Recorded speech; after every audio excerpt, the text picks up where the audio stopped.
in my opinion, he was the Patriots' best offensive playmaker last year.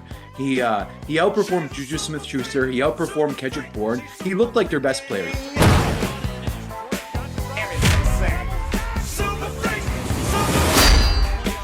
Hello and welcome to another edition of Fantasy Football Freaks. I'm Jason, he's Vaz, and today we're going to dig deep into some really cheap guys that you should be able to get for very cheap trade value, or perhaps might be even able to pick up on the waiver wire. And these are guys that could be home runs depending on how things might turn out with their particular teams.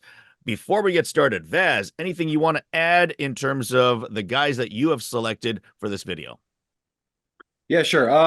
I wouldn't go as far as to say they could be home runs. I don't believe that's the case at all. But like, I think, you know what?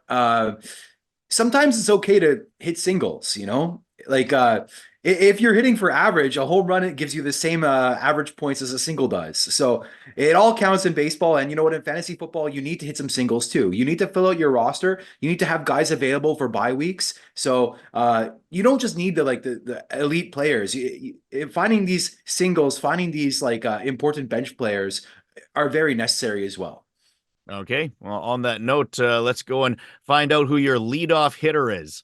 Yeah, well done. So, yeah, the first guy I want to talk about today is Demario Douglas. The reason I chose him is because, listen, the Patriots just added two guys in the draft, Jalen Polk and Javon Baker. And when I watched the Patriots last year, listen, Demario Douglas was a sixth-round pick last season, but in my opinion, he was the Patriots' best offensive playmaker last year. He outperformed Juju Smith-Schuster. He outperformed Kendrick Bourne. He looked like their best player. He's elusive in the open field. He's got great yards after contact. He creates separation very easily. He earned that role. I think it was week 7. He came in. And from that point on, he was their leading receiver. And he was a wide receiver 2 or 3 in 5 of the 9 games he played. So he was a viable fantasy option as a rookie.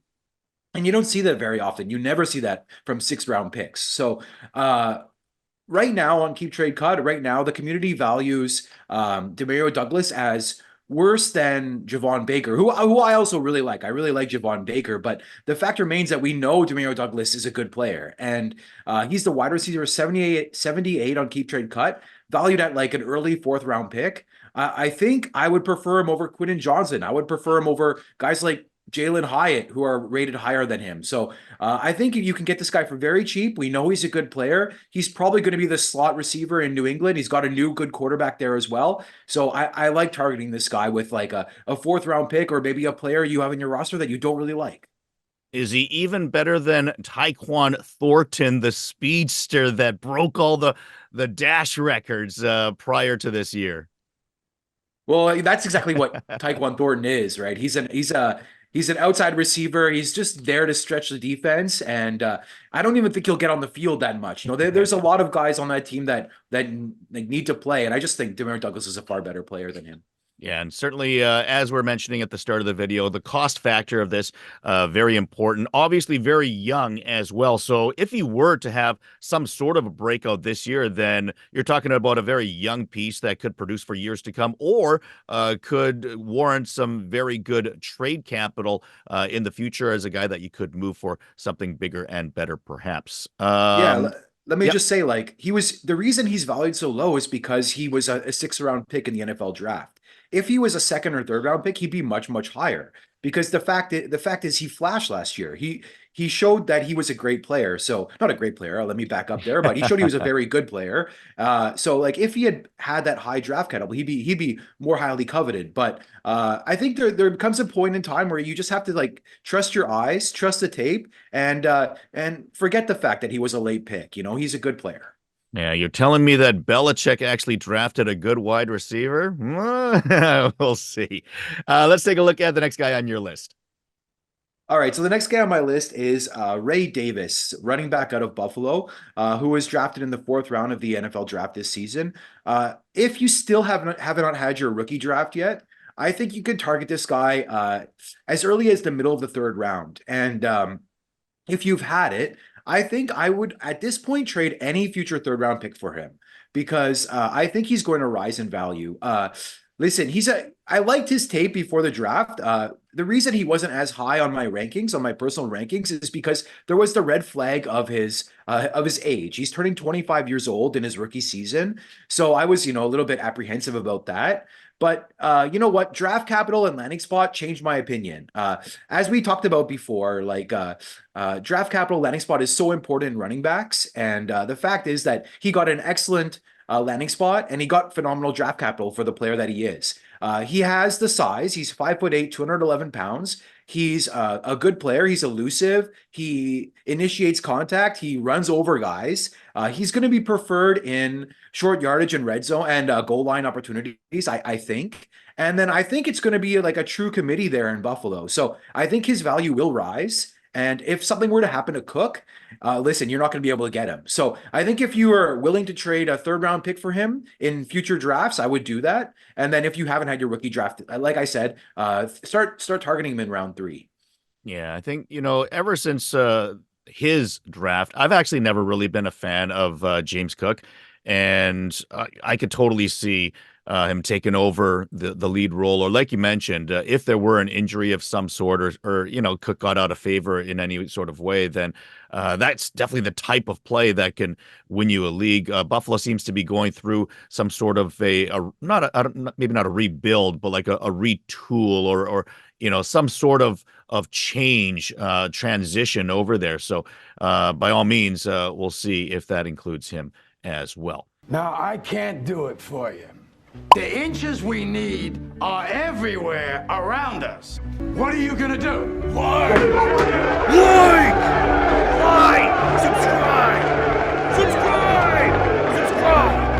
Subscribe!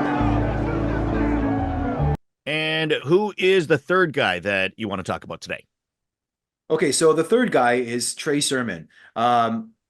The reason he's on my list is I think he's available probably on your waiver wire. He's only owned in 24% of leagues on Sleeper, so I think there's a very good chance he's on your waiver wire.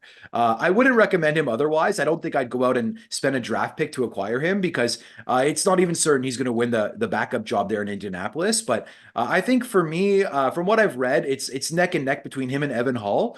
Evan Hall was a 5th-round pick in 2023. So I don't know who's going to win the backup job, but if Trey Sermon were to do so, he'd be very valuable. Last season, he bounced around a little bit in his career early on, starting with San Francisco, who drafted him in the 3rd round. And then he went to Philly. He didn't really have a role there. And then last season, he was with the Colts, and he had quite a big role there. He played in 14 games. He saw 35 carries in total. But for me, the main thing was that in one game, he was thrust into action. He had 18 carries for, I believe, 88 yards. So he did very well with the opportunity. So it's possible that the Colts trust him and view him as a good secondary option to Jonathan Taylor. So I think there's a chance he wins the backup job. And like I said, he's available in the wire in most leagues. So go take a look if he's there. Yeah, and obviously, if he is able to win that backup job and Taylor goes down, he's been injured before, that spot in Indianapolis as their running back is a good place to be. Obviously, Indy's in a pretty weak division, so they should be able to have a lot of second-half leads, which can result in more carries. And, of course, if you're the running back next to Anthony Richardson, who can always, at any time, pull the ball away and take it the other way on a read option type of play, then it does open up a little bit more room for that runner to, shake and bake on his carries. So, yeah, certainly not a bad idea at all. Anything else that you want to talk about before we round up this video? Yeah, let me just say that for our viewers out there, if there's any content you'd like to see, please let us know. If you'd like us to start diving into some redraft or some best ball, let us know. We're open to doing that. Also, if there's some dynasty content you'd like to see, whatever it is, let us know what you'd like to see, and we'll try to make some new videos about that material. Finally, please, if you haven't subscribed, please hit the subscribe button. Like the video. It's free to do so. So please help us out like that. Hey, but if you want to donate money while you're subscribing, do that too. I'm just kidding. We don't have a donation button. But one thing I will say is absolutely people that leave messages on our channel, we have read every single message that we've ever received, and we've responded to all of them as well. We also respond on our Facebook group. So if you haven't done so yet, join our Facebook group. There's a link to that in the descriptions below. And, if you have any ideas there or things that you want to talk about, we're always open to discussion there as well. Otherwise, we will see you next time on another edition of Fantasy Football Freaks.